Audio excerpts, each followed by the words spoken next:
கொடுப்பார். இப்போ சண்டே மட்டும் வருகிறதுனால நல்ல சண்டே வந்திருக்கார்கள். நல்ல ஒரு பைபிள் டீச்சரு, அதிகாரப்பூர்வமாக வசனத்தின் ஆதாரமாக அந்த மேலே ஸ்லேடில் போட்டு அழகாக சொல்லக்கூடிய தேவ மனுஷன் நம்ம கிடச்சிக்கிறது ஆண்டோட கிருபை. நம்ம எல்லாம் கருத்தட்டி அவரில் வரவழைப்போம்மா. ஸ்தோத்திரம். ஐயா வாங்க.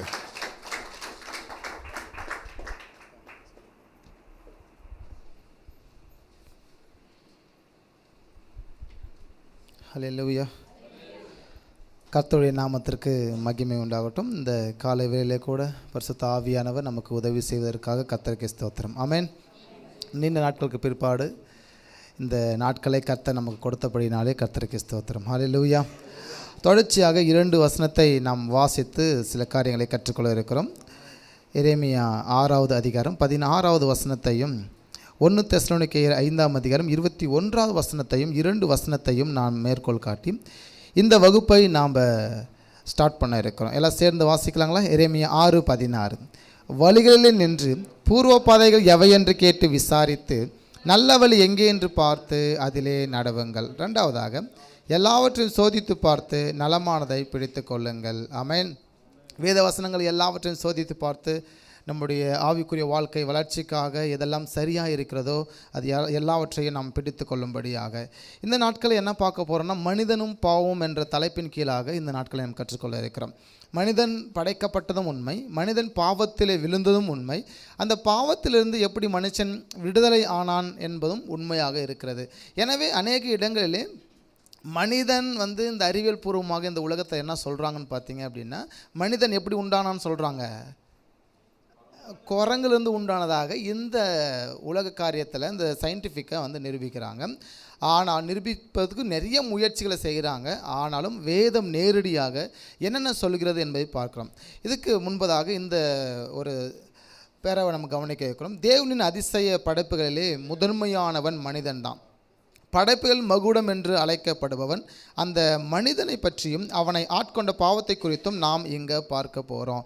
தேவனுடைய படைப்பு எல்லாமே அவர் சொன்னார். வானம் பூமி எல்லாம் படைக்கப்பட்டது. ஆனால் மனுஷன் மாத்திரம்தான் விசேஷமான படைப்பிலே இடம் பிடிச்சிருக்கான். மனிதனாகிய நாம் மாத்திரம்தான் விசேஷமான படைப்பும் ஆளுகை செய்யக்கூடிய படைப்பு என்றால் மனிதன் மாத்திரம். அவருடைய ரூபத்தின்படியும் தேவ சாயலின்படியும் நாம் எல்லோரும் படைக்கப்பட்டிருக்கிறோம். அப்போ விலங்குகளை பார்க்கலாம், நம்மை பார்க்கலாம் விலங்குகள் பலசாலிகள் உண்டு, நம்மை பார்க்கலாம் சக்தி வாய்ந்தது அநேகம் தேசத்தில் இருக்கிறது உண்டு, உலகத்தில் இருக்கிறது உண்டு. ஆனாலும் தேவனாகிய கர்த்தர் மனுஷனுக்கு மாத்திரம்தான் ஆளுகை சக்தியை கொடுத்திருக்கிறார். ராமன் சொல்வோமா? ஆளுகை எல்லாவற்றையும் ஆட்கொள்ளும்படியாக ஆதாம் ஏவாளுக்கு சொல்லுகிறார், எல்லாவற்றையும் நீங்கள் சுதந்திரித்துக் கொள்ளும்படி ஆளுகை செய்யும்படியாக என்று ஆண்டவர் சொல்லியிருக்கிறார். இங்கே தொடர்ந்து நம்ம கவனிக்கும் போது குரங்கிலிருந்து மனிதன் தோன்றினான் அல்லது ஒரு நிலையிலிருந்து ஒன்றின் கீழ் ஒன்றாக பரிணாம வளர்ச்சி அடைந்தான் என்று சிலர் சொல்லுகிறார்கள். ஒன்றின் கீழ் ஒன்றாக ஒன்றின் பின் ஒன்றாக தான் மனிதன் உருவாக்கப்பட்டதாக உலக ரீதியான அறிவியலாளர்கள் சொல்லியிருக்கிறாங்க, சொல்லி கொண்டு இருக்கிறாங்க. அதை எந்த ப்ரூஃபும் கிடையாது, பட் நிரூபிப்பதற்கு முயற்சி செய்கிறாங்க உலக காரியத்தில். ஆனால் வேதம் நேரடியாக பல காரியங்களை சொல்லுகிறது. மனிதனை தேவன் மண்ணினாலே உருவாக்கினார் என்றும், மனிதனை ஆணும் பெண்ணுமாக சிருஷ்டித்தார் என்றும், மனிதனை தேவ செயலாக சிருஷ்டித்தார் என்றும் நேரடியாகவே வசனங்கள் சொல்லப்பட்டிருக்கிறது. ஆமென். அப்போ மனிதன் எதுலேருந்து வரல? குலங்களிலிருந்து வரல. இல்லை என்றால் பரிணாம வளர்ச்சி ஒன்றின் பின் ஒன்றாக அதுவே உண்டானதாக சொல்கிறார்கள். அதன் பிரகாரமாக மனுஷன் படைக்கப்படவில்லை. நேரடியாக தேவனாய கர்த்தரே மனிதனை படைத்திருக்கிறார். ராமன் சொல்லுவோம், நேரடியாக அவனை ஆணும் பெண்ணுமாக ஆரம்பத்தில் சிருஷ்டித்திருக்கிறார். அது மட்டும் இல்லாமல் தேவ சாயலாகவும் ரூபத்தின்படியும் சிருஷ்டித்திருக்கிறார். மனிதன் எத்தனை பகுதியில் உடையவனாக தேவன் படைத்தார் அப்படின்னு பார்த்தீங்கன்னா, ஆவி, ஆத்துமா, சரீரம் ஆகிய 3 நிலைகளிலே தான் ஆண்டவராகிய தேவன் மனுஷனை படைத்தார். மனுஷனுக்குள்ளாக ஆவி, ஆத்துமா, சரீரம் என்பவர்களை பற்றி பல கொள்கைகள் இந்த உலகத்தில் இருக்கிறது. இப்படிப்பட்ட கொள்கைகள் கிறிஸ்துவ சமுதாயத்தும் இருக்கிறது. ஆவி, ஆத்துமா, சரீரத்தை குறித்து பொதுவாக 3 கொள்கைகள் நம்பப்படுகிறது. 3 கொள்கைகள் அதை நம்ம இதில் கொண்டு வரல, இருந்தாலும் ரஃபாக சொல்கிறோம். என்ன 3 கொள்கைகள் நம்ம பார்த்தீங்கன்னா, ஆவியும் ஆத்மாவும் ஒன்று என்று சொல்லுகிறார்கள். இரண்டாவதாக ஆவி ஆத்மா என்று ஒன்று கிடையவே கிடையாது, மனுஷன் மாத்திரம்தான், பார்ப்பதற்கு சரீரம் மட்டும்தான் என்று சொல்லுகிறார்கள். ஆனால் வேதம் என்ன சொல்லுகிறது என்றால், இங்கே நம்ம வசனத்தில் வாசிக்கும் போது 1 தெசலோனிக்கேயர் 5:23 கவனிக்கும் போது, சமாதானத்தின் தேவன் தாமே உங்களை முற்றிலும் பரிசுத்தமாக்குவாராக, உங்கள் ஆவி ஆத்துமா சரீரம் முழுவதும் நம்முடைய கர்த்தராகிய இயேசு கிறிஸ்து வரும்போது குற்றமற்றதாயிருக்கும்படி காக்கப்படுவதாக. இங்கே வசனத்தில் நேரடியாக சொல்லப்பட்டிருக்கு, மனுஷனுக்கு என்ன உண்டு? ஆவி ஆத்துமா சரீரம். இந்த மூன்றுமே தேவனாகிய கர்த்தர் படைத்ததாகவும் மனுஷனுக்குள்ளாக இது மூன்றும் இருக்கிறதாகவும் வேதவசனம் சொல்லுகிறது. ஆனால் உலக ரீதியான சொல்லப்படும் போது மனுஷனுக்குள்ள ஆவி ஆத்மா இல்லை, சரீரம் மாத்திரம் என்று ஒரு குழு, இன்னொரு பகுதியில் ஆவி ஆத்மா ரெண்டும் ஒன்று தான் போல என்று குழு. நெக்ஸ்ட் செகண்ட் ஒன், மூன்றாவதாக தான் ஆவி ஆத்மா சரீரம் மூன்று மனுஷனுக்குள்ளாக இருக்கிறது என்றும் சொல்லுகிறார்கள். எனவே நமக்குள்ள என்னென்ன உண்டு? ஆவி உண்டு, ஆத்மா உண்டு, சரீரம் உண்டு. எனவே மூன்றும் நமக்குள்ளாக கிரியை செய்கிறது உண்டு. வேதத்தில் நேரடியாக வசனத்தில் சொல்லப்பட்டிருக்கிறது, மனிதன் ஆவி ஆத்துமா சரீரம் ஆகிய 3 பகுதிகள் கொண்டதாக அப்போஸ்தலனாகிய பவுல் குறிப்பிட்டிருக்கிறார். வேத வசனம் அங்கே இருக்கிறது. ரெண்டாவதாக வேத வசனங்கள் மனிதனுடைய ஆவி ஆத்துமா சரீரம் ஆகிய 3 பகுதிகளில் ஊடுருவி கிரியை செய்கிறது என்றும் சொல்லியிருக்கிறது. மூன்றாவதாக கவனிக்கும் போது, தேவனின் சாயலிலும் ரூபத்திலும் மனிதன் படைக்கப்பட்டான் என்றும் தேவன் திருத்துவமானவர், எனவே மனிதனுக்கும் 3 பகுதிகள் இருக்கிறது. எப்படி பிதாவாகிய தேவன், குமாரனாகிய தேவன், பரிசுத்த ஆவியாகிய தேவன் என்ற 3 ஆழ்த்துவ தேவன் இருக்கிறார்களோ, அதுபோலவே ஆவி ஆத்மா சரீரம் மனுஷனுக்குள்ளாக இருக்கிறது. தேவன் படைக்கும் போது அப்படித்தான் மனிதனை படைத்திருக்கிறார். இங்கே மனிதனுடைய உடல் ஆசரிப்பு கூடாரத்தை ஒப்பிட்டு சொல்லுகிறது. இந்த உடல் ஆசரிப்பு கூடாரத்திற்குள்ளாக ஒப்பிட்டு சொல்கிறது. 3 நிலைகள் இந்த ஆசரிப்பு கூடாரத்தில் இருக்கிறது. ஒன்று பிரகாரம், இரண்டாவதாக பார்க்கும்போது பரிசுத்த ஸ்தலம், மூன்றாவதாக பார்த்துட்டு இருக்கும்போது மகா பரிசுத்த ஸ்தலம். ஆசரிப்பு கூடாரத்திலே மோசஸ் காலத்திலே ஆண்டவர் சொன்ன அந்த ஆசரிப்பு கூடாரத்தின் நிலை. முதலாவது இருக்கிறது என்னது? பிரகாரம். ரெண்டாவதாக பரிசுத்த ஸ்தலம், மூன்றாவதாக மகா பரிசுத்த ஸ்தலம். அந்த பிரகாரத்தில் தண்ணீர் தொட்டியும் பலிப்பிடமும் இருந்தது. நீங்கள் கவனிச்சுட்டு இருப்பீங்க, இங்கே நீங்கள் ஸ்க்ரீனில் பார்த்துருக்கீங்கன்னா பலிப்பிடமும் தண்ணீர் தொட்டியும் இருக்கும். உள்ள பரிசுத்த ஸ்தலத்திற்குள்ளே போயிருந்தீங்கன்னா குத்து விளக்கு இருக்கும், மேஜை இருக்கும், அது மேலே அப்பங்கள் இருக்கும். உள்ள போட்டிக்கு போய் நீங்கள் அப்படி உடன்படிக்கை பெற்றிருக்கும், அதுக்குள்ளே கற்பலகை 2 இருக்கும், அதில் தேவனுடைய வார்த்தை இருக்கும். அந்த கட்டளைகள் என்ன அடையாளமாக இருக்கிறது அப்படின்னு நீங்கள் தொடர்ச்சியாக பார்க்கும்போது, இந்த மகா பரிசுத்த ஸ்தலம் நம்ம ஆவிக்கு அடையாளமாகவும், பரிசுத்த ஸ்தலம் ஆத்துமாக்கு அடையாளமாகவும், கடைசியாக பார்க்கும்போது சரீரத்திற்கு அடையாளமாகவும் இருக்கிறது. ஏனென்றால் சரீரம் என்பது முதலாவது இயேசு ஏற்றுக்கொள்ளும் போது நம்முடைய உடல்கள் தேவனுக்காக நாம் பலி செலுத்த, முழுவதுமாக கர்த்தருக்காக பலி செலுத்தணும். பழையவைகள் ஒளிந்து எல்லாம் புதிதாயினம், பாவத்திற்கு மரித்து நீதிக்கு பிழைத்திருக்கணும். ரெண்டாவதாக அதை உள்ளே வரும்போது அந்த சரீரத்தில் அவன் ஞானஸ்நானம் எடுக்கணும். முதலாவது தன்னை ஒப்பு கொடுத்து இந்த உலகத்தை வெறுக்கிறவன் ஞானஸ்நானம் எடுக்கிறான். ஞானஸ்நானம் எடுத்தவன் உள்ளே போகிறான், பரிசுத்த ஸ்தலத்திற்குள்ளே போயிட்டு அந்த குத்து விளக்கு நம்ம இன்னொரு பற்றி நம்ம எடுத்திருப்போம். அந்த குத்து விளக்கு அந்த வெளிச்சத்திற்குள்ளாக அவன் இருக்கிறான். ராபோஜன பந்தியை அவன் அனுசரிக்கிறான். எனவே அங்கே மேஜை இருக்கும், மேஜையின் மேலே அப்பங்கள் இருக்கும். அதை எவனோ புசிக்கிறானோ அவன் உள்ளே உடன்படிக்கை பட்டிக்குள் இருக்கிற வார்த்தைகளை சுதந்திரத்துக் கொள்வதற்கு சொந்தக்காரனாக இருக்கிறான். ஆமென். அப்போது ஆசரிப்பு கூடாரம் 3 பகுதியில் இருக்கிறது. மனுஷனுக்குள்ளாகவும் ஆவி ஆத்மா சரீரம் உண்டு. பிதாவாகிய தேவன், குமாரனாகிய தேவன், பரிசுத்த ஆவியானவர் தேவன், 3 ஆழ்த்துவ தேவனும் நமக்குள்ளாக கிரியை செய்கிறதையும் நாம் பார்க்கிறோம். அப்போது ஆசரிப்பு கூடாரம் கூட மனிதனோடு ஒப்பிட்டு இருக்கிறது. ஆவி ஆத்மா சரீரம் என்று ஒன்று இருக்கிறது. இங்கே 2 வசனத்தை நான் உங்களுக்கு போட்டிருக்கிறேன். ஆதியாக 1ஆம் அதிகாரம் 27வது வசனத்தையும், ஆதியாகத்தில் இருக்கிறதான 2ஆம் அதிகாரம் 7ஆம் வசனத்தையும் 2 வசனம் இருக்கிறது. ஒன்றிலே கவனிக்கும் போது 1:27 தேவன் தம்முடைய சாயலாக மனுஷனை சிருஷ்டித்தார், அவனை தேவ சாயலாகவே சிருஷ்டித்தார், ஆணும் பெண்ணுமாக அவர்களை சிருஷ்டித்தார். நம்பர் 1. ரெண்டாவதாக கவனிக்கும் போது தேவனாகிய கர்த்தர் மனுஷனை பூமியின் மண்ணினாலே உருவாக்கி ஜீவ சுவாசத்தை அவன் ஆசையிலே ஊதினார், மனுஷன் ஜீவ ஆத்மா ஆனான். அப்போ முதல் வசனத்தில் படைக்கப்பட்டது யார்? 2ஆம் வசனத்தில் படைக்கப்பட்டது யார்? முதல் வசனத்திலையும் ஆணும் பெண்ணுமாக சிருஷ்டிக்கப்பட்டதாக இருக்கிறது 1:27. 2ஆம் அதிகாரம் 7ஆம் வசனத்திலையும் பார்த்தீங்க அப்படின்னா மண்ணினாலே உருவாக்கி ஜீவ சுவாசத்தை அவன் ஆசையிலே ஊதினார், மனுஷன் ஜீவ ஆத்மா ஆனான் என்று இருக்கிறது. அப்போ மேலே 1ஆம் அதிகாரத்தில் மனுஷன் படைக்கப்பட்டானா, 2ஆம் அதிகாரத்தில் மனுஷன் படைக்கப்பட்டானா? அப்போ 2ஆம் வசனத்தில் படைக்கப்படலையா? 2ஆம் வசனம் படைக்கப்பட்டிருக்கு. ஏன் 2 இடத்துலையும் வசனங்கள் இருக்குது? முதல் அதிகாரத்திலையும் 27ஆம் வசனத்திலையும் மனிதன் படைக்கப்பட்டதாக ஆணும் பெண்ணுமாக அப்படின்ற வார்த்தை இருக்கிறது. 2ஆம் அதிகாரம் 7ஆம் வசனத்திலையும் கவனிக்கும்போது அவன் ஜீவ சுவாசத்தை அவன் ஆசையிலே ஊதினான், மனுஷன் ஜீவ ஆத்துமான் ஆனான் என்று இருக்கிறது. அப்போ முதல் வசனத்திற்கும் 2ஆம் வசனத்திற்கும் ஒரே மாதிரி தான் தெரியுது இல்லைங்களா? அப்போ முதல் வசனத்தில் படைக்கப்பட்டது யார், 2ஆம் வசனத்தில் படைக்கப்பட்டது யார் அப்படின்னு நம்ம பார்க்க போகிறோம். ஆமென். சில நேரங்களில் இதை எப்படி நம்ம புரிஞ்சுப்போம் அப்படின்னா, முதல் வசனத்தில் இருக்கிறது 2ஆம் வசனம், அதான் முதல் வசனத்தில் ஆண்டவர் சொல்லிட்டார் அதிகாரத்தில், 2ஆம் அதிகாரத்தை தான் மனுஷனை படைக்கிறாரு அப்படின்றதான ஒரு நிலையும் நமக்குள்ளே இருக்கிறது உண்டு. ஏன்னா வெவ்வேறானது. முதல் அதிகாரத்தில் இருக்கிறதுனா இந்த 27ஆம் வசனத்தில் படைக்கப்பட்ட மனிதன் வேறு, ஆதி 2ஆம் அதிகாரத்தில் 7ஆம் வசனத்தில் படைக்கப்பட்ட மனிதன் வேறு. எனவே இங்கே கவனமாக பார்க்கும்போது இங்கே பாருங்கள், ஆதியாகமம் 1:27 தேவன் தம்முடைய சாயலாக மனுஷனை சிருஷ்டித்தார், அவனை தேவ சாயலாக சிருஷ்டித்தார், ஆணும் பெண்ணுமாக அவர்களை சிருஷ்டித்தார். இங்கே கவனிக்கும்போது முதலாவது தேவன் என்ன படைக்கிறான்னு பார்த்தீங்கன்னா ஆத்துமா, ரெண்டாவதாக பார்க்க முடியாத மகிமையின் சரீரம். முதலாவது அதாவது தேவனாய கர்த்தர் மனுஷனை படைக்கும்போது 1:27 படைக்கும்போது அவனை எப்படி படைக்கிறான்னு பார்த்தீங்கன்னா ஆத்துமா, பார்க்க முடியாத மகிமையின் சரீரம். அங்கே யார் இருக்கான்னு பார்த்தீங்கன்னா 2 பேர் இருக்கிறாங்க. அப்போ 2 ஆத்துமா அங்கே இருக்கிறது. அதே சமயத்தில் பார்க்க முடியாத ஒரு மகிமையின் சரீரம் அங்கே இருக்கிறது. அதற்கு பார்த்தீங்க அப்படின்னா அது சாகாது, முதிர்ச்சி அடையாது, அதுக்கு வியாதி கிடையாது, தேவைகள் கிடையாது. 1ஆம் அதிகாரத்தில் ஆண்டவர் படைத்த மனுஷன், அவனுக்கு சாவு கிடையாது, முதிர்ச்சி கிடையாது, வியாதி கிடையாது, தேவை கிடையாது.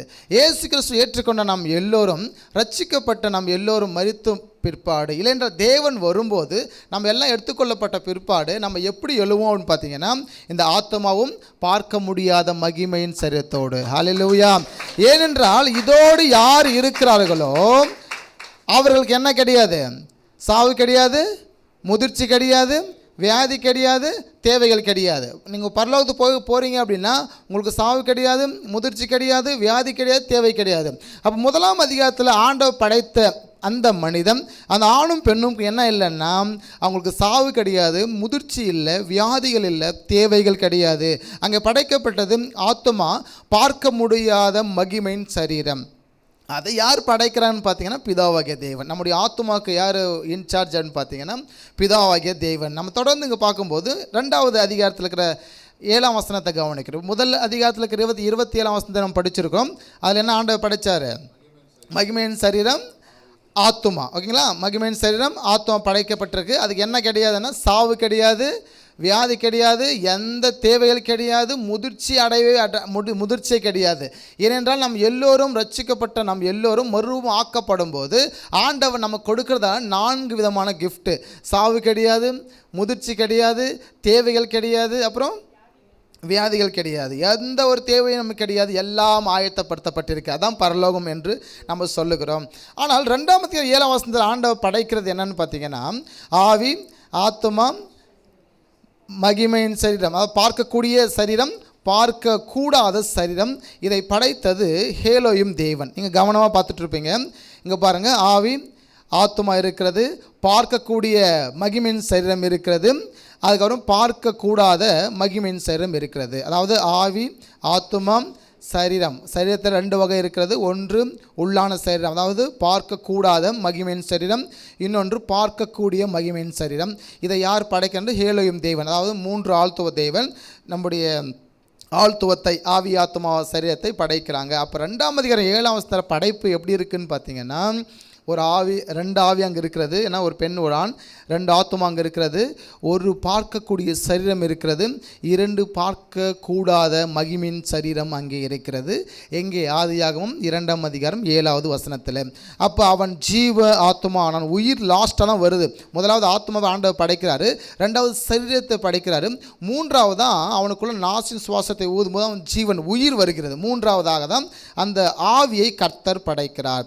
இங்கே நீங்கள் கவனமாக படிக்கும்போது 2ஆம் அதிகாரம் 22ஆம் வசனத்தை கவனிக்கும்போது தேவனாகிய கர்த்தர் தாம் மனுஷனில் எடுத்த விலா எலும்பை மனுஷியாக உருவாக்கி அவளை மனுஷனிடத்தில் கொண்டு வந்தார் அப்படின்னு பார்க்குறோம். அப்போ ஆண்டவராகிய தேவன் ஒரே மனிதனாக, ஒரே சரீரமாக இருந்த ஆணும் பெண்ணும் 2ஆம் அதிகாரம் 7ஆம் வசனத்தில் படைக்கப்பட்ட ஆணும் பெண்ணும் அதே அதிகாரம் 22ஆம் வசனம் வரும்போது அவர்களை இரண்டாக பிரித்து வைக்கிறார். எனவே இங்கே எப்படி பார்க்குறோம்? ஒரு ஆணுடைய ஆவி, ஆத்மா, மகிமையின் சரீரம், மண்ணான சரீரம். ஒரு பெண்ணுடைய ஆவி, ஆத்மா, மகிமையின் சரீரம், மண்ணான சரீரம். எங்கே? 2ஆம் அதிகாரம் 22ஆம் வசனத்தில். இங்கே பார்த்தீங்கன்னா அந்த தேவன், அந்த ஏலோயும் தேவன் இவர்களை படைத்து இவர்களை பண்படுத்தவும் காக்கவும் பழுகவும் பெருகவும் ஆண்டவர் அந்த நாட்களிலே இந்த ஏதேன் தோட்டத்திலே கொண்டு வந்து வைக்கிறார். எனவே அவர்கள் ஒரு பாவத்தை செய்கிறாங்க, அது எல்லாருக்கும் உங்களுக்கு தெரியும். அப்பொழுது அவர்கள் இருவருடைய கண்கம் திறக்கப்பட்டது. அவர்கள் தாங்கள் நிர்வாணிகள் என்று அறிந்து அத்திலைகளை தைத்து தங்களுக்கு அரைக்கச்சையை உண்டு பண்ணினார்கள் என்று 3:7 வாசிக்கிறோம். எனவே இவர்கள் பாவம் செய்யும்போது தேவன் சொல்லுகிறார், இந்த கனியை நீங்கள் புசிக்கும் நாளிலே சாவீர்கள் என்று சொல்லி. அப்போது நம்ம யாரும் சாவலை. பிசாசு சொல்கிறான், நீங்கள் பறித்து இதை புசித்தால் உங்களுக்கு சாவு கிடையாது என்று சொல்லி. ஆனால் தேவன் சொல்லுகிறார், நீங்கள் சாவீர்கள் என்று சொல்லி. நம்ம எல்லாம் சாவலில்லை. அங்கே ஆதாம் ஏவாளும் பறிக்கும்போது புசிக்கும்போது அவர்கள் சாகவில்லை. அதை அவர் செய்யும்போது சாகவில்லை. ஆனால் என்ன சத்துதுன்னு பார்த்தீங்கன்னா, இந்த மகிமையின் சரீரம் அங்கே மரித்து போனது. தேவனுக்கும் மனுஷனுக்கும் இருக்கிறதான இடைவேளி அதோடு நின்று போயிற்று. மனிதன் பாவம் செய்யும்போது அவங்களுக்கு இருக்கிறதான அந்த மகிமையின் சரீரம் என்ன ஆயிற்று? அவர்களுக்குள்ளாக சத்து போயிடுச்சு. அப்போ தேவனுக்கும் மனுஷனுக்கும் வருகிறதான அந்த கனெக்டிவிட்டி, தேவனுக்கும் மனுஷனுக்கு இருக்கிற அந்த ரிலேஷன்ஷிப் என்ன செய்யப்பட்டதுன்னா நின்று போயிட்டு, தேவன் அவர்களோட அந்த உறவாட அவர்களுக்கு உண்டான 4 நிலையை அவங்க இழந்தாங்க. சாவாமை, அவங்களுக்கு சாவு வந்தது. வியாதி இன்மையாக இருந்தார்கள், வியாதி வந்தது. அவர்கள் தேவை இல்லாமல் தேவை வந்தது. இன்னொன்று முதிர்ச்சி ஆகாமல் இருந்த மனுஷர்கள் முதிர்ச்சி ஆக வேண்டும் என்ற 4 விதமான சாபத்தை அந்த நாட்களிலே அவர்கள் பெற்றுக்கொண்டார்கள். இந்த மனுஷர்கள் நாம் தேவைகள் இருக்கிறது, முதிர்ச்சி ஆகிறோம், வியாதிகள் இருக்கிறது, சாவுறோம். காரணம் என்ன அப்படின்னா அந்த நாட்களிலே அவர்கள் இழந்த அந்த 4 காரியங்கள். எனவே அந்த இழந்த 4 காரியங்களை ஆண்டவராக இயேசு கிறிஸ்து சிலுவையில் மரித்து நமக்கு கொடுத்திருக்கிறார். ராமன் சொல்வோமா?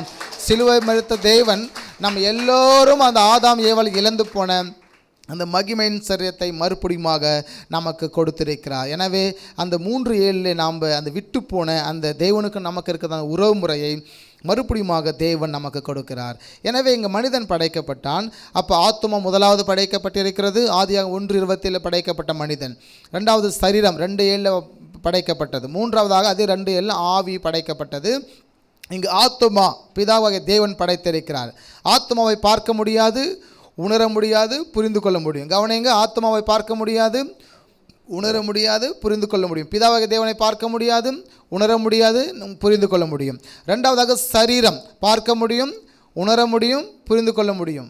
ஆண்டவராக இயேசு கிறிஸ்துவை பார்க்க முடியும், உணர முடியும், புரிந்து கொள்ள முடியும். 3வதாக பரிசுத்த ஆவியானவர் பார்க்க முடியாது, உணர முடியும், புரிந்து கொள்ள முடியும். அதே மாதிரி நம்முடைய ஆவியை பார்க்க முடியாது, உணர முடியும், புரிந்து கொள்ள முடியும். இதுதான் பிதாவாகிய தேவனுக்கும் நம்முடைய ஆவி ஆத்துமா சரீரத்திற்கும் இருக்கிறதான ஒரு காரியம். இந்த பிரகாரமாக தான் நம்ம இன்றைக்கி நிறைய பேர் பிதாவை பார்க்கறதாக சொல்கிறாங்க. அதெல்லாம் பிதாவை பார்க்க முடியாது, உணர முடியாது. ஆத்துமாவை பார்க்க முடியாது, உணர முடியும், புரிந்து கொள்ள முடியும். அதாவது அவர் இன்னார் அப்படின்றத ஜஸ்ட் நம்ம அனலைஸ் பண்ணலாமே ஒழிய அவர் நம்மேல் காட்டுற அந்த அன்பை, பிதாவாகிய தேவன் நம்மேல் காட்டுற அன்பை நம்மளால் உணர முடியாது. அதனால தான் இயேசு கிறிஸ்து வழியாக அந்த அன்பு நமக்கு உணர்த்தப்பட்டது. அந்த ஆழ்த்தோ தேவன் வழியாக அது உணர்த்தப்பட்டது. பாவம் எப்படி வந்தது? எனவே ஆதாமுக்கும் ஏவாவுக்கும் எக்ஸாம் நடக்குது, ஒரு பரீட்சை. ஏதேன் தோட்டத்திலே அவளுக்கு இருந்த சலுகைகள், உரிமைகள் மற்றும் தடைகளை பற்றி தேவன் தெளிவாக கூறியிருந்தார். எதை புசிக்க வேண்டும் என்றும் புசிக்கக்கூடாது என்றும் தெளிவாக ஆண்டவர் பேசியிருந்தார். எல்லாவற்றையும் புசிக்கலாம். ஒரு குறிப்பிட்ட ஒரு மரத்தின் அந்த கனியை புசிக்கக்கூடாது என்று ஆண்டவர் தடை விதித்திருந்தார். வேறு எந்த சோதனையும் ஏதேன் தோட்டத்திலே அவர்களுக்கு இல்லை. கர்த்தருக்கு கீழ்ப்படிவதாம் இல்லை கீழ்ப்படியாமல் போவதா என்றதான மிகப்பெரிய ஒரு நிலைக்குள்ளாக ஏதேன் தோட்டத்திலே அவர்கள் ஆதாமும் ஏவாளும் இருந்தாங்க. எனவே அப்படிப்பட்ட சூழ்நிலையில் பாவம் அவளுக்குள்ளாக வருகிறது. ஆதாமும் ஏவாளும் சாத்தானின் சத்தத்திற்கு செவி சாய்த்தார்கள். தேவனுடைய வார்த்தைகளை சந்தேகப்பட்டனர். கனியை பார்த்தால் இச்சித்தால் சாத்தானின் சூழ்ச்சியில் உந்தப்பட்டு ஆதாமுக்கும் அக்கனியை அவள் கொடுத்தாள். ஆதாமும் அவளுக்கு செவி சாய்த்தான், புசித்தான். பாவ சுபாவம் இல்லாமலே அவர்கள் பாவம் செய்தார்கள். அவர்கள் தவறானதை அவர்கள் தேர்ந்தெடுத்து பாவம் செய்தார்கள். அதன் மூலம் முழு மனுக்குலமும் பாவம் செய்தவர்களாக எண்ணப்பட்டார்கள். பாவ ஜென்ம சுபாவம் உடையவனாக மனுஷன் மாறினான். பாவமே இல்லாதவர்கள் பாவம் வருவதற்கான காரணங்களானது ஏனென்றால் அந்த பழத்தை பறித்து புசித்து அவங்க சாப்பிட்டபடினாலே. ஓகே, இது எல்லாமே உங்களுக்கு தெரியும். ஆனாலும் இந்த நாட்கள் காலங்களில் நம்ம ஆதாம் மேலே பலிகள் போட முடியாது. ஏனென்றால் அதற்கு பதிலாக ஆண்டவராக இயேசு கிறிஸ்து நமக்காக ரத்தம் சிந்து அந்த அடிப்படையான பாவங்கள் எல்லாவற்றையும் சுமந்து தீர்த்திருக்கிறபடினாலே நாம் இன்றைக்கி ஆதாம் மேலே பழி சுமத்த முடியாது. ஏனென்றால் இயேசு கிறிஸ்து நமக்கு அதை செய்திருக்கிறார். அந்த பாவத்தின் தோற்றம், பாவம் தேவனிடத்தில் தோன்றவில்லை, அவரால் பாவம் செய்ய முடியாது. எல்லளவும் அவரிடத்தில் இருள் அல்ல, அவர் வெளிச்சமானவர், அவர் ஒளியானவர். பாவம் சாத்தான் இடத்தில் தோன்றியது. அது மட்டும் இல்லாமல் அவனை பின்பற்றின தூதர்களிடம் பாவம் தோன்றுகிறது. மூன்றாவது மனுஷனிடத்தில் பாவம் தோன்றினது. அப்போது எங்கே தோன்றவில்லை? தேவன்கிட்ட தோன்றவில்லை. எங்கே தோன்றியது? பிசாசால் தோன்றினது, அவனை பின்பற்ற தூதர்களால் தோன்றினது. அதுக்கப்புறம் மனிதர்களாகிய சில நேரத்தில் நம்மால் பாவங்கள் உருவாகிறதையும் பார்க்குறோம். மனுஷனுக்குள்ள பாவம் நுழைவதற்கு 5 வழிகள் இருக்கிறது. ஒன்று கண்ணு, இன்னொன்று ஸ்மெல்லு நுகர்வது, இன்னொன்று காது கேட்பது, இன்னொன்று நம்ம பேசுகிற வார்த்தைகள் வாய் வழியாக, இன்னொன்று கையால் டச் பண்ணுவது தொடுவது. இந்த 5 காரியத்தில் தான் பாவம் உள்ள நுழையும். இந்த 5 காரியத்தையும் நீங்கள் அரெஸ்ட் பண்ணிட்டீங்க அப்படின்னா பாவம் உங்களுக்குள்ளாக நுழையாது. ஒரு ஆமென் சொல்லுவோமா?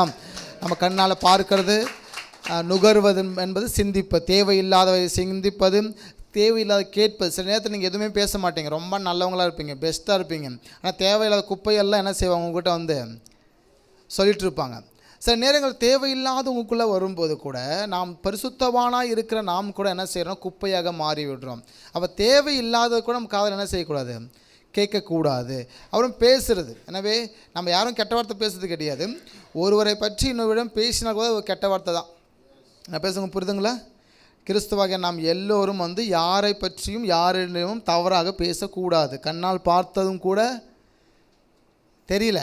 எனவே யாரை குற்றும் யாரை பற்றியும் தவறாக பேசாதபடிக்கு உங்களுடைய பேச்சுக்களை பரிசுத்தமாக்கிக் கொள்ளுங்கள். கடைசியாக கையால் தொடுவது அந்த உணர்வு. எனவே இந்த 5 வழிகள் தான் பாவம் நுழைகிறது. பார்த்தல், சிந்தித்தல், கேட்டல், ருசித்தல், தொடுதல். எனவே இந்த 5 காரியங்கள், கண், மூக்கு என்பது சிந்தனைக்கு அடையாளமாக இருக்கிறது, காது, வாய், கை. எனவே மனுஷனுக்குள்ளாக பாவம் நுழைவதற்கு பிசாசு வைத்திருக்கிற 5 சதித்திட்டங்கள். எனவே இந்த 5 சதித்திட்டங்களையும் ஆதாம் ஏவாள் செய்தார்களா என்று நாம் பார்க்கிறோம். 5 சதித்திட்டங்களையும் அந்த பிசாசானவன் செய்ய வைத்தான். பாவத்தின் பட்டியல் அப்படின்னு ஒன்று இருக்குது. யாத்திராகத்தில் மார்க்கு, ரோமர், கொரிந்தியர், கலாத்தியர், உபாகமம், தீமோத்தி 1 தீமோத்தி இது எல்லாத்துலேயும் பாவப்பட்டியல் இருக்கிறது. அந்த பாவப்பட்டியல் ரைட்டில் போட்டிருக்க நம்பர்ஸ். யாத்திராகத்தில் பார்த்திங்கன்னா பாவப்பட்டியல் 10 இருக்கும், செய்யாது என்று சொல்லி. அப்புறம் ரோமர், கொரிந்தியர், கலாத்தியர் இருப்பாங்க 17 பாவப்பட்டியல் இருக்குது. அதை செய்யக்கூடாது, விபச்சாரம், வேஸ்தம், திருடு, கொலை, விற்கிறாங்க, இது எதுவுமே இந்த பாவப்பட்டியலில் கவனிங்க. இந்த பாவப்பட்டியலில் எல்லா இடத்துலையும் இந்த 5 பாவங்கள் இருக்குது. இச்சை, விக்கிரகம், பொய், கொலை, விபச்சாரம். நான் பேசுகிறது புரியுதுங்களா? இந்த பாவப்பட்டியலில் நான் கொஞ்சம் மட்டும் எடுத்திருக்கேன், ஒரு 7 இடத்துல தான் எடுத்திருக்கேன், நிறைய இடத்துல இருக்குது. இந்த 7 இடத்துலையும் என்ன இருக்குது? இந்த 5 ரிப்பீட்டடாக வருது. அதாவது இச்சைக்காதே, விக்கிரகம், பொய், கொலை, விபச்சாரம், இந்த 5மே தொடர்ச்சியாக ரிப்பீட்டட் வருது. யாத்திராகத்திலும் இருக்குது, மார்க்லையும் இருக்குது, ரோமர்லையும் இருக்குது, 1 கொரிந்தியர்லையும் இருக்குது, தீமோத்தி வரையும். இந்த பாவப்பட்டியலில் இந்த 5 பாவம் தொடர்ச்சியாக வந்து கொண்டிருக்கிறது, தொடர்ச்சியாக அந்த பாவம் வருகிறது. இங்கே பாருங்கள், ஏவாள் அந்த இச்சையோடு அந்த பழத்தை கண்ணால் பார்க்குறாங்க. ரெண்டாவதாக அவர் விக்கிரகம், ஒரு சிந்தனை, தேவனை போல் இருக்கலாம் என்று சிந்திக்கிறார், அது ஒரு விக்கிரகம். மூன்றாவதாக பிசாசு பொய்யானதை சொல்லுகிறான், நீங்கள் புசித்தால் தேவனை பொய்யான வார்த்தைகளை கேட்டதனால காதலை கேட்குறாங்க. 4வது அதை ருசிக்கிறாங்க, அவங்களோட மகிமின் சரீரத்தை கொலை செய்து கொள்கிறாள்.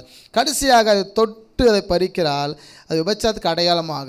எனவே 5 பாவங்கள், பிரதான பாவங்களும் இந்த ஆதாம் ஏவாள் செய்கிறாங்க.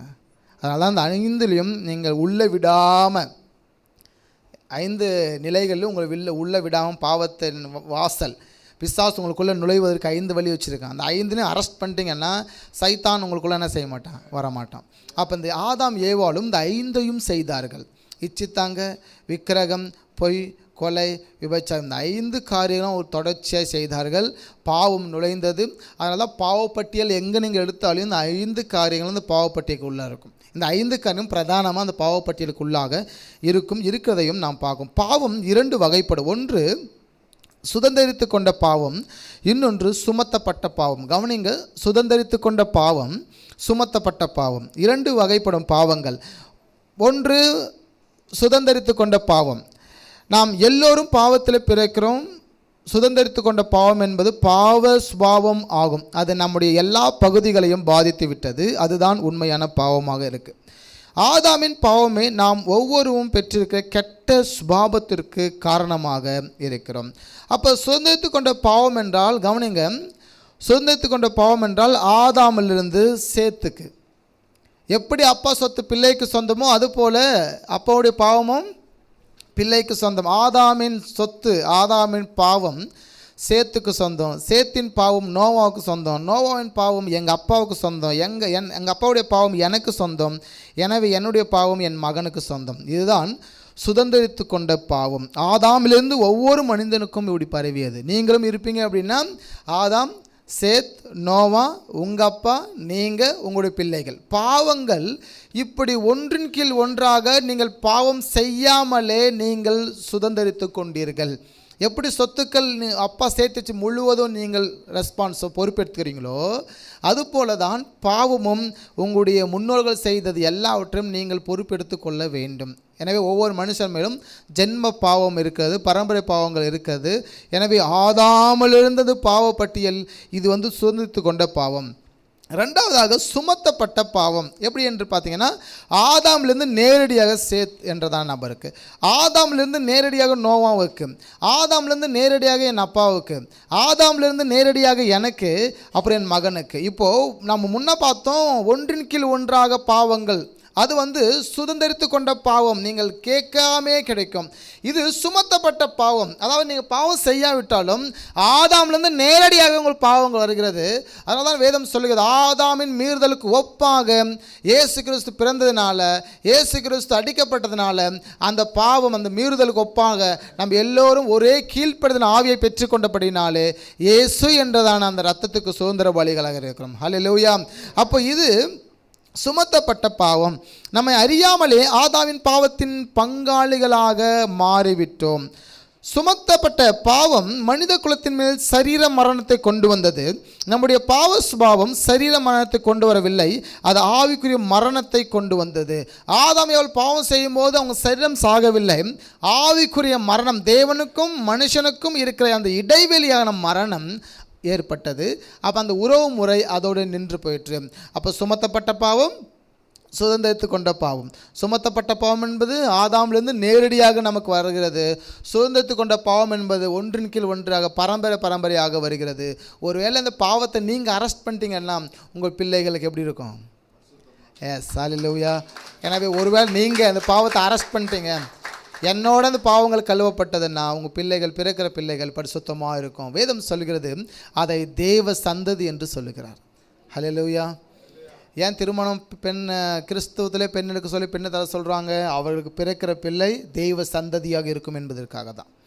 தெய்வ சந்ததியை பெரும்படிக்கு தான் என்று நாம் மல்கியா 2ஆம் அதிகாரத்தில் வாசிப்போம்.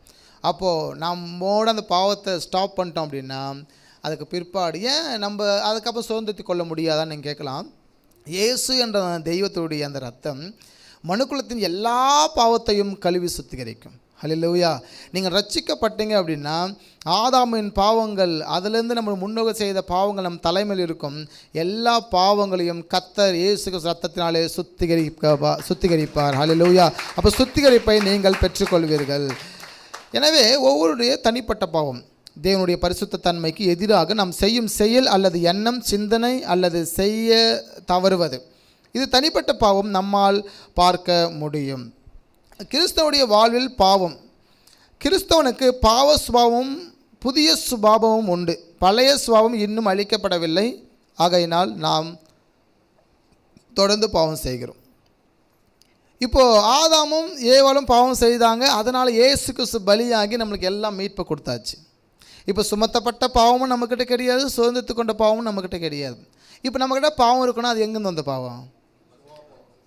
சுபாவம். இன்னொன்று வேறு ஏதாவது? சுமத்தப்பட்ட பாவம் நம்மக்கிட்ட கிடையாது, சுதந்திரித்து கொண்ட பாவம் நம்மக்கிட்ட கிடையாது என்றால் இன்றைக்கி நம்மக்கிட்ட பார்க்குற பாவம் எப்படி வந்த பாவம்? என்ன சொன்னீங்க ஐயா? Super, good. நம்மனாலும் செய்கிற பாவம். ஆதாமின் மீறுதலுக்கு ஒப்பாக கடைசி தேவனுடைய கீழ்ப்படுதல் மூலமாக ரட்சிக்கப்பட்ட நாம், பாவ சுபாவம் நம்ம அதாவது பாவம் இல்லாத இருக்கிற நாம், இப்போது நம்மக்கிட்ட ஒரு பாவம் இருக்குன்னா அது நம்மால் வந்ததாக இருக்கிறது.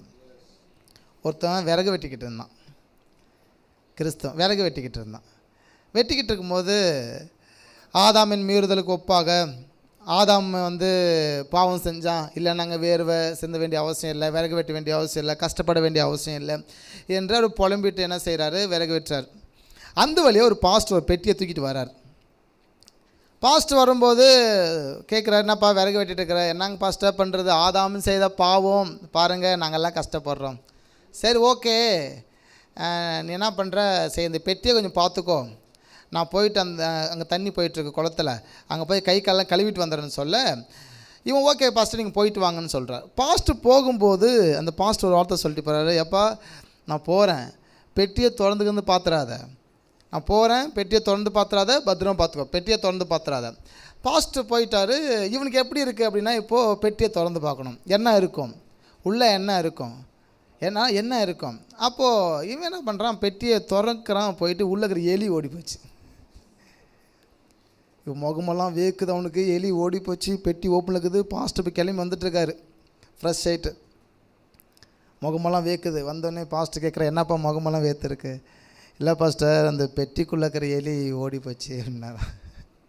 அவள் பாஸ்டர் சொன்னாராம், 5 நிமிஷம் உன்னால் பொறுக்க முடியல, உள்ளே என்னக்குதுன்னு பார்க்க துடிச்சு. ஆதாம் ஏவாளுக்கும் எப்படி இருந்திருக்கும்? அப்போ ஆதாம் ஏவாள் மாத்திரம் அங்கே பாவம் செய்ய வேண்டி அவங்க என்ன செய்ய துடித்தாங்க, பிசாசு செய்தான். இப்போ மனுஷனாக நீயும் என்ன தான் செய்கிறேன்னா துடிக்கிற, அதுக்குள்ளே என்ன இருக்கும்னு பார்ப்பதற்காக. என்ன சொல்ல வரோம், ஆதாம் ஏவாள் செஞ்சதுனால தான் என்று கிடையாது, மனிதங்க நாமும் செய்கிறோம். ஆமென். அதையும் கவனிக்கணும். ஆதாம் ஏவாள் செய்ததை ஆண்டவர் மன்னித்து விடுகிறார், மன்னித்து விட்டார். ஒரே முறை இயேசு கிறிஸ்து பிறந்ததினாலே மொத்த மனுக்குலத்தின் பாவங்களும் மன்னிக்கப்பட்டது. ஆனால் இப்போ பாவம் செய்கிற கிறிஸ்தவர்களாக இருப்பீங்கன்னா அந்த பாவம் உங்களால் ஏற்படுத்தப்பட்டது. ஒரு ஆமென் சொல்லுவோமா? அப்போ நமக்குள்ள இந்த பாவம் இல்லையானா இருக்குது. மனுஷ சுபாவம் பாவ சுபாவம் எப்படி இருக்குன்னா, நீங்கள் கல்லறைக்கு போகிற வரையும் இருக்கும். ஆனால் அந்த பாவ சுபாவம் நமக்குள்ளே மறைத்து அதுக்கு மேலோங்கி நம்முடைய கிருபை வளர்ந்துருக்கணும், நம்முடைய நீதி வளர்ந்துருக்கணும், நம்முடைய பூரணத்துவம் வளர்ந்துருக்கணும். ஆமென். எனவே பாவம் என்கிட்ட இல்லையானா இருக்குது, அந்த சுபாவம் எங்கள் பாஸ்டர்கிட்ட இல்லையானா இருக்குது. ஆனால் அவருக்குள் அது மேலோங்க விடாமல் பாதுகாக்க வேண்டும். கிறிஸ்துவை நம்ம எல்லோரும் உங்களுக்குள்ளே இருக்கிற அந்த பாவ சுபாவம் மேலோங்க விடாமல் பாதுகாத்து கொள்ள வேண்டும். இதுதான் கிறிஸ்தவம். பழையவர்கள் ஒழிந்து எல்லாம் புதிதாயின. நாம் புதிய ஆயுதத்தை நாம் தரித்து கொள்ள வேண்டும், புதியவைகளாக தரித்து கொள்ள வேண்டும். பாவத்தின் தண்டனைகள் இந்த சர்ப்பத்திற்கும் சாத்தானுக்கும் மனுஷனுக்கும் கொடுக்கப்பட்டது. சர்ப்பத்திற்கு மண்ணை தின்பாய், சாத்தானுக்கு அவன் தலை நசுக்கப்படும். 4000 ஆண்டுக்கு பிற்பாடு இயேசு கிறிஸ்து உயிர் தெழுந்து அந்த பிசாசின் தலையை நசுக்கினார். எனவே மனுக்குலத்தை அழித்து விட்டோம் என்று பிசாசு எண்ணினான். தேவனோ பிசாசின் தலையை நசுக்கி மனுஷனுக்கு பாவ மன்னிப்பு நிச்சயத்தை அவர் கொடுத்தார். மனுஷனுக்கு வெட்கம், பயம், குழப்பம், சரீர ஆன்மீக மரணம், அவனுக்கு தேவைகள், கடின உழைப்பு, தேவனோடு இருந்த நல்ல உறவு, இது எல்லாமே முறிக்கப்பட்டது. அவன் பாவம் செய்யாமல் பாவ சுபாவத்திற்கு ஆளானான் அந்த மனுஷன். அப்போ பாவத்திற்கு ஒரு பரிகாரம் இருக்கிறது, ஆமாவா இல்லைங்களா? அந்த பாவத்திற்கு பரிகாரம்தான் பலியாடு, போக்காடு. அதை பற்றி நம்ம போன வருஷம் பார்த்துருப்போம். பலியாடு, போக்காடு. ஆசாரியனுக்கு முன்பதாக 2 ஆடுகள் நிறுத்தப்படும். ஒன்று பலியாடாக விடப்படும், ஒன்று போக்காடாக விடப்படும். எது போக்காடாக விடுகிறதோ அந்த ஆட்டின் மேல் இருக்கிறதான பாவத்தை எடுத்து பலியாட்டின் மேல் செலுத்துவாங்க. அதாவது ஒரு ஆசாரியன் பலியாட்டு மேலே கையை வச்சு மனுஷனுடைய எல்லா பாவமும் இந்த ஆட்டின் மேல் இறங்குவதாக என்று சொல்லி இந்த ஆட்டு மேலே கை வச்சு அதை ஜெபம் பண்ணுவார். இன்னொன்று போக்காடு, அந்த ஆட்டு மேலே ஜெபம் பண்ணுவார். இது இவன் சுதந்திரவாளி, இவன்கிட்ட பாவம் கிடையாது, இவன்கிட்ட அநியாயம் கிடையாது, இவன் சுதந்திரவாளி என்று அதை ப்ரேயர் பண்ணி அந்த ஆட்டை வனாந்தரத்தில் போக விட்டுருவார். எனவே பலியாடு, போக்காடு. பாவ நிவர்த்தி செய்யும் பலியை யார் செலுத்த வேண்டும் என்றால் மக்கள் யார் அந்த பாவத்திற்கான பலியை செலுத்த வேண்டும். இது பலியாடு போக்கடாக இவர்கள் இருக்கிறாங்க.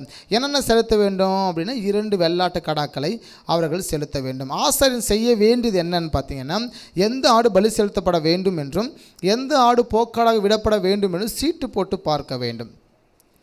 எனவே அந்த ஆட்டின் இரத்தத்தை எடுத்து அவர் கிருபாசனத்தின் மேல் 7 தரம் தெளிக்க வேண்டும். அவர்கள் கிருபாசனத்தின் மேலே 7 தரம் தெளிக்க வேண்டும். போக்காடு அதன் மீது பிரதான ஆசாரியன் கையை வைத்து எல்லா மக்களின் பாவத்தையும் அதன் மீது சுமத்த வேண்டும். அது வனாந்திரத்திற்கு அனுப்பிவிடப்பட கடவது. எனவே அதற்கு பதிலாக தான் 2 பேருக்கு இந்த பரபாசும் இந்த இயேசு கிறிஸ்து இவர்கள் தான் போக்காடாக பலியாடாக இருக்கிறாங்க. ஆல்ரெடி இதை நம்ம பேசியிருக்கிறோம். எனவே இந்த பரபாஸ் என்பவன் யார் அப்படின்னா ஒரு கள்ளனாக இருக்கிறதாக வேதத்தில் வாசிக்கிறோம். ஒரு கள்ளன் அப்படின்னு பைபிள் ரெக்கார்டு சொல்லியிருக்கு. ஆனால் பரபாஸ் என்பவன் யாருன்னு பார்த்தீங்கன்னா, அதாவது யூதர்களுக்கு சப்போர்ட்டாக இருந்தவர், ரோம அரசுக்கு அவர் புரட்சி செய்தவர். எனவே ரோமர்களுக்கு ரோமர்கள் கட்ட சொன்ன அந்த வரிகளை கட்டக்கூடாது, கட்ட முடியாது என்று யூதர்களுக்காக இருந்து யுத்தம் செய்த ஒரு புரட்சியாளன் தான் இந்த பரபாஸ் என்பவன். இந்த பரபாஸ் ரோமர்களுக்கு விரோதமாய் புரட்சி செய்ததால் பிலாத்துவின் அரண்மனையில் பாதாள அறையிலே பரபாஸை அவர்கள் வைத்தார்கள். பர் அப்படின்னா மகன், அபாஸ் அப்படின்னா பிதா. அப்போ அபாஸ் அப்படின்னா சன் ஆஃப் த ஃபாதர் அப்படின்னா பரபாஸ் என்றால் அப்பாவின் மகன் என்று அர்த்தம். அப்போ அப்பாவின் மகன் என்றால் இந்த பரபாஸ் என்ற பெயருக்கு மீனிங் என்னென்னா அப்பாவின் மகன். அப்போ இயேசு கிறிஸ்துக்கு என்ன தான் மீனிங்கு? அப்பாவின் மகன். எனவே சன் ஆஃப் ஃபாதர் அப்படின்னாலும் இயேசு கிறிஸ்துவை தான் குறிக்குது இல்லைங்களா? அப்போ அப்பாவின் மகன் அப்படின்னு சொல்லி இந்த பரபாசையும் குறிக்கிறது. காவலில் பண்ணப்பட்டவர்களில் எவனை விடுதலையாக்க வேண்டும் என்று ஜனங்கள் கேட்டுக்கொள்வார்களோ அவனை அவர்களுக்காக விடுதலையாக்குவது பண்டிகை தோறும் தேசாதிபதிக்கு வழக்கமாயிருந்தது. என விடுதலை பண்ண வேண்டும். அப்பொழுது காவல் பண்ணப்பட்டவர்கள் பரபாஸ் என்னப்பட்ட பேர் போன ஒருவன் இருந்தான். பொறாமையினாலே அவரை காட்டி கொடுத்தார் என்று பிலாத்து அறிந்து அங்கே அவர் சொல்கிறாரு. அவர்கள் கூடியிருக்கையில் அவர்களை நோக்கி, எவனை நான் உங்களுக்கு விடுதலையாக்க வேண்டும் என்று இருக்கிறீர்கள், பரபாசையோ கிறிஸ்து என்னப்படுகிற இயேசுவையோ என்று கேட்டான். அவர்கள் கூடியிருக்கையில் அவர்களை நோக்கி, எவனை நான் உங்களுக்கு விடுதலையாக்க வேண்டும் என்று இருக்கிறீர்கள், பரபாசையோ கிறிஸ்து என்னப்படுகிற இயேசுவையோ என்று அவர் கேட்டார். அப்போது இங்கே நீங்கள் கவனிக்கும்போது 2 பேர் இருக்குது. லாஸ்ட்டு வசனத்தில் கவனிக்கும்போது பரபாசையோ கிறிஸ்து என்னப்படுகிற இயேசுவையோ எனக்கு. அப்போ கிறிஸ்து என்னப்படுகிற இயேசுக்கும் என்ன தான் வார்த்தைன்னா அப்பாவின் மகன், பரபாசுக்கும் என்ன தான் வார்த்தைன்னா அப்பாவின் மகன். 2 பேரும் பெத்லகேமை சார்ந்தவர்கள். பரபாசும் பெத்லகேமை சார்ந்தவர்கள், இயேசுவும் பெத்லகேமை சார்ந்தவர். ஏன்னா ஆடு எங்கே தான் இருக்கும்? பலியாடு பெத்லகேம் தான் ஸ்பெஷல். அங்கேருந்து தான் வாங்கிக்கிட்டு வரணும், அந்த ஆட்டை செலுத்த வேண்டும். வயது பார்த்தீங்கன்னா ஒரே ஏஜ் குரூப் உள்ளவர்கள், முன்ன பின்ன ஒரே வயசு உள்ளவர்கள் தான் பரபாசும் ஆண்டவர் இயேசு கிறிஸ்து. ஒரே பெயருடையவர்கள். ஒரே பெயர்னா என்ன அவங்க பெயர்னு பார்த்தீங்கன்னா இயேசு தான் அவங்க பெயர்கள். இங்கே ஆங்கில வேதாகமத்தில் குட் நியூஸ் பைபிளில் கவனிக்கும்போது இங்கே ஒரு வார்த்தை இருக்குது, Jesus Barabbas or Jesus called the Messiah என்று இருக்கு. அப்போது அவர் சொல்கிறார், பிலாத்து இயேசுவாகிய பரபாசை சிலுவையில் அறைய வேண்டுமாம், இல்லையென்றால் கிறிஸ்துவாகிய இயேசுவை சிலுவையில் அறைய வேண்டுமாம். இங்கே CEV என்றதன் அந்த வேதாக மொழிபெயர்ப்பில் அதே வசனம் இருக்கிறது. Jesus Barabbas or Jesus who is called the Messiah. அப்போது இங்கே என்ன சொல்லப்பட்டிருக்குன்னா சேம் மீனிங் இயேசுவா, அதாவது என்ன கணக்குன்னா பரபாஸ் பேரும் இயேசு தான், இயேசு பேரும் இயேசு தான். இயேசு என்ற வார்த்தை இன்றைக்கி இருக்கிறதான ஒரு 100 கிறிஸ்தவங்க இருக்காங்கன்னா 100 பேர் 5 பீட்டர் இருப்பாங்க. 100 பேரில் 5 பேர் கிறிஸ்துவ பெற்ற பேர் இருக்கும். ஜான் இருப்பாங்க, தாமஸ் இருப்பாங்க, ஜேம்ஸ் இருப்பாங்க, மேரி இருப்பாங்க. 100 பேர் 5 பேர் இருப்பாங்க. அதுபோல் தான் அந்த நாட்களில் இயேசு என்றதான வார்த்தை பொதுவான பெயர்கள். இப்போ எப்படி ராமசாமி குப்புசாமி சொல்கிறோம், நம்ம ஊரில் 10 பேர் ராமசாமி இருப்பாங்க, 10 பேர் முனியாப்பன் இருப்பாங்க, 10 பேர் கோவிந்தசாமி இருப்பாங்க, 10 பேர் இருப்பாங்க, கவனிச்சிருவேன். அதுபோல் தான் அந்த நாட்களில் அந்த பெத்லகேமில் பல இயேசு இருந்தாங்க. இயேசுன்ற பெயர் பொதுவான பெயர். அது பல பெயர்கள், அந்த பல பேருக்கு அந்த பெயர்கள் வந்து கொடுக்கப்பட்டிருந்தது. அவரவர்கள் அதில் இருந்தார்கள். அதனால் பிலாத்து சொல்கிறாரு, இந்த பரபாஸ் ஆகிய இந்த இயேசு வேணுமா, இல்லைன்னா கிறிஸ்து என்னப்படுகிற இந்த இயேசு வேணுமான்னு கேட்கும்போது பிரதான ஆசாரியர்கள் சொல்கிறாங்க, பரபாஸை விடுதலை செய்ய வேண்டும் என்றும் இந்த கிறிஸ்து என்னப்படுகிற இயேசுவை சிலுவையில் அறைய வேண்டும் என்றும் சொல்லுகிறார். கிறிஸ்து என்றால் மெஸ்ஸியா, இரட்சகர் என்று அர்த்தம். யெஷுவா, ரட்சிப்பு, இரட்சகர். எனவே அதனால தான் சொல்கிறார், நீர் கிறிஸ்துவனா. ஆசாரியன் கேட்குறார் அவரை பார்த்து, பிரதான ஆசாரியன், நீர் கிறிஸ்துவா? ஆம், நீர் சொல்லுகிறபடி நான் அவர்தான் என்று சொல்லப்படும் போது அந்த பிரதான ஆசாரியன் சொல்கிறான், நான் இவன் பேச்சை கேட்டிருக்கேன், இவன் மரணத்துக்கு பாத்திரவனாக இருக்கிறான், இவன் தேவ தூஷணம் சொல்கிறான் அப்படின்னு சொல்கிறார். ஏன்னா கிறிஸ்து, இந்த இயேசு யாருன்னா பொதுவான பெயர், ஒரு மனுஷன். ஆனால் இவரை கிறிஸ்து என்று அடையாளப்படுத்துகிறது வசனம். ஆமென். எனவே அந்த ரோம பிலாத்துவும் என்ன சொல்கிறாருன்னா, இவர் கிறிஸ்து என்பதை அடையாளப்படுத்துகிறாரு. எனவே பரபாஸ் அப்படின்னு சொல்கிறோம். அழகான வந்து மொழிபெயர்ப்பு தமிழில் பார்த்தீங்கன்னா, உங்களுக்கு இயேசு என்றதான பரபாஸ் வேண்டுமா அல்லது மெஸ்ஸியா என்று அழைக்கப்படும் இயேசு வேண்டுமா என்று தான் அங்கே மத்தேயு 27:17 பிலாத்து கேட்கிறாரு. அப்போது அவர்கள் எல்லோரும் இயேசு கிறிஸ்துவை சிலுவையில் அறைய வேண்டும் என்றும் பரபாஸை விடுதலையாக்க வேண்டும் என்று சொல்கிறாங்க. இயேசுதான் பலியாடு, பரபாஸ் போக்காடு. ஆமென். மனுஷனுடைய பாவத்திற்காக ஆதாம் ஏவாள் இழந்த அந்த மகிமையின் சரீரத்திற்காக இயேசு கிறிஸ்து ஒரே தரம் பலி ஆனதுனாலே நாம் எல்லோரும் போக்காடாக விடப்பட்டிருக்கிறோம். ஆமென் சொல்லுவோமா? நம்மெல்லாம் யாரப்போ போக்காடு, நம்மெல்லாம் பரபாஸ். ஆமென் சொல்லுவோமா? போக்காடு. நம் பாவத்தை எல்லாம் இயேசு என்றதான் தெய்வம் சுமந்து கொண்டபடினால, அந்த சாபத்தை அவர் சுமந்து கொள்ளப்படினால நம்மெல்லாம் வனாந்திரத்தில் சுதந்திரவாளிகளாக இருக்கிறோம். இழந்து போன அந்த மகிமையின் சரீரத்தை நாம் பெற்றுக்கொள்ள இருக்கிறோம், மறுவும் ஆக்கப்பட இருக்கிறோம். இயேசு கிறிஸ்து வருகிற அந்த நாட்களிலே கிறிஸ்துவாகிய நாம் எல்லோரும் அவரோடு கூட புறப்பட இருக்கிறோம். அப்பொழுது அவர்கள் எல்லோரும் இவனை அல்ல பரபாசை விடுதலை பண்ண வேண்டும் என்று மறுபடியும் சத்தமிட்டார்கள். அந்த பரபாஸ் என்பவன் கள்ளனாய் இருந்தான் அப்படின்னு சொல்லப்பட்டிருக்கு. சிலுவை மரணம் வரை இயேசுவை பின்பற்றினவன் தான் இந்த பரபாஸ் என்று நாம் சொல்லியிருக்கோம். கடைசியாக இந்த பிக்சரை பாருங்கள். இயேசு கிறிஸ்து பலியாடு, கடைசிவன் பரபாஸ் போக்காடு. இயேசு கிறிஸ்து பாவ சாபத்தை சுமந்து கொண்டார். பரபாஸ் பாவசாபம். நீங்கள் பரபாஸ் என்ற இடத்துல உங்கள் பேரை போட்டுக்கணும், நீங்கள் தான் அது. Yesu Kristhu son of father, Barabbas என்பவனும் son of father. Yesu Kristhu பிரதான ஆசாரியன் முடிவு எடுத்தான், பரபாசை விடுதலை ஆக்க வேண்டும் என்று பிரதான ஆசாரியன் முடிவு எடுத்தான். இயேசு கிறிஸ்து மனுஷனுக்காக மரித்தார், பரபாஸ் என்பவன் மனிதனுக்காக ஊழியம் செய்தார். எனவே ஒரே தரம் இயேசு கிறிஸ்து பலியானார், நாம் எல்லோரும் ஒரே தரம் விடுதலை ஆக்கப்பட்டிருக்கும். அது முக்கியமான நாள். இயேசு கிறிஸ்து மரித்த நாள், நீங்கள் நான் ரட்சிக்கப்பட்டது முக்கியமான நாள். ஒரு ஆமென் சொல்லுவோமா? முக்கியமான லாஸ்ட் ஒன், பாவத்திற்கு எதிர்த்து நிற்பது எப்படி? 3 நிலைகள். 1 வசனத்தோடு வாழ்வது, 2வது தேவகுமாரன் பரிந்து பேசுதல், 3வது ஆவியான துணையோடு வாழ்வது. ஆதாம் ஏவாள் இழந்த பாவம் இயேசு கிறிஸ்து தொடர்ச்சியாச்சு, கம்ப்ளீட்டாக க்ளோஸ் பண்ணியாச்சு. இப்போ பாவம் உங்கள்கிட்ட எழும்புன்னா முழுக்க அது யார் தான் பொறுப்பு? உங்களுக்குள்ளே மறைந்திருக்க சுபாவம், நீங்கள் செய்கிற பாவம் தான். எனவே பாவம் செய்யாதபடிக்கு உங்களை காத்து கொள்ளுங்க, வசனத்துக்கு முன்பதாக இருங்க. தேவனாக கர்த்தர் இயேசு கிறிஸ்து உங்களுக்காக பரிந்து பேசுகிற நிலைக்கு வைத்துக் கொள்ளுங்கள்.